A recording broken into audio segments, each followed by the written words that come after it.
Les faits lui reprochés sont juridiquement qualifiés comme sûrs. Participation à un mouvement insurrectionnel. Article 187 du Code pénal militaire.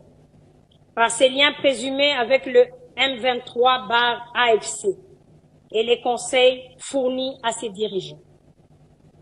Trahison. Article 188 du Code pénal militaire.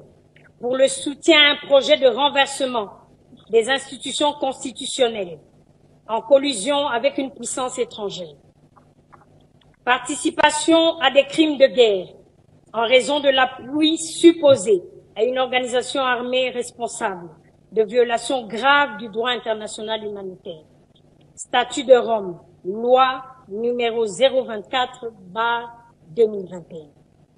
S'agissant du caractère direct ou indirect de l'entretien de M. Corneille Nangaa et de la crédibilité du témoin, l'auditeur général a précisé que le témoin, M. Éric Nkouba, cofondateur de l'AFC, a assisté en personne à l'échange téléphonique entre le sénateur à vie et Corneille Nangaa à Kampala. Son témoignage a été jugé crédible et constant, notamment car recueilli également par la Cour pénale internationale. L'auditeur a affirmé sa confiance dans l'intégrité du témoin. En ce qui concerne la présence du sénateur à vie à Goma, outre les médias internationaux, l'auditeur général s'est référé aux déclarations publiques du secrétaire exécutif du PPRD, M. Serge Tchibens, sur TV5 Monde, confirmant cette présence. Il a indiqué détenir des preuves supplémentaires en rapport avec sa présence à Goma, mais lesquelles sont couvertes par le secret de l'instruction. Pour ce qui est des déplacements du sénateur à vie dans les pays hostiles et du financement du M23/AFC, l'auditeur général a affirmé que des investigations sur les flux financiers sont en cours. Toutefois, le contenu reste couvert par le secret de l'instruction. À la levée des immunités du sénateur à vie. Pour 88 voix. Contre 5 voix. Abstention 0 voix. Bulletin nul 3. En conséquence,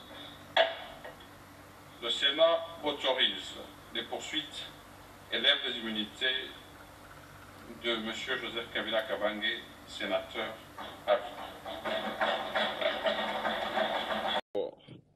J'accorde la parole au sénateur à vie ou à son représentant.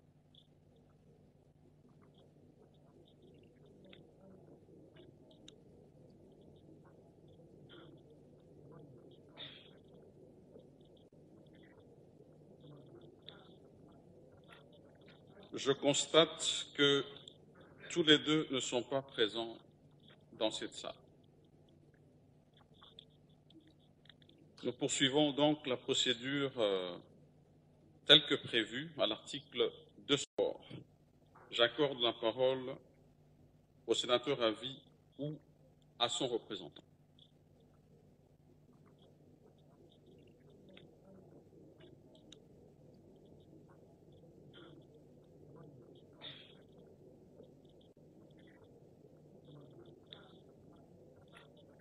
Je constate que tous les deux ne sont pas présents dans cette salle.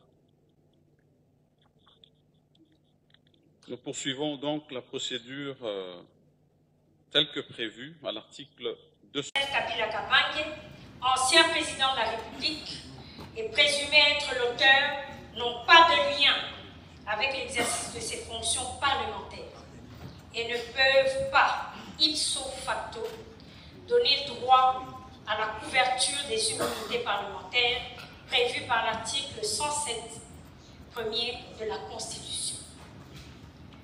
En conséquence de ce qui précède, les immunités parlementaires du sénateur à vie, Joseph Kabila Kabange, ancien président de la République, est donnée à l'auditeur général près la haute cour militaire de l'autorisation des poursuites à sa charge. Charge le bureau du Sénat de transmettre la présente résolution à l'auditeur général près la haute cour militaire. Adoptée à Kinshasa